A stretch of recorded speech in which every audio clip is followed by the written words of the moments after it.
Jack fruit pakoda చేసేవా? సరే ఓకేమా. Jack fruits cut చేసేటప్పుడు చేతికి కత్తికి నూనె అప్లై చేసుకొని కట్ చేసుకోవాలి. పైన లేయర్ అంతా కట్ చేసుకొని చిన్న చిన్న పీసెస్గా కట్ చేసుకోవాలి. ఈ విధంగా కట్ చేసుకొని కుక్కర్లో వేసుకొని 2 గ్లాస్ నీళ్ళు, పసుపు, ఉప్పు వేసుకొని 2 విజిల్ వచ్చే వరకు కుక్ చేసుకోవాలి.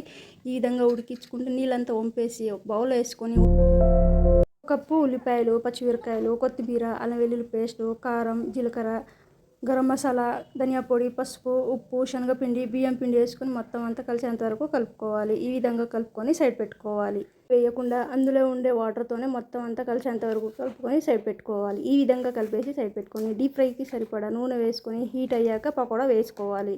ఇలా 2-3 నిమిషాలు ఫ్రై అయ్యాక ఇలా కలుపుతూ 2-3 నిమిషాల వరకు ఫ్రై చేసుకొని ఇలా టిష్యూ వేసిన బౌల్లో వేసుకోవాలి. ఇలా సేమ్ ప్రాసెస్తో ఈ పకోడా చేసుకోవాలి. మనం జాక్ ఫ్రూట్స్ పకోడా రెడీ. తిని టేస్ట్ ఎలా ఉందో చెప్పాలి. ఓకేనా? చాలా బాగుంది mummy, thank you so much.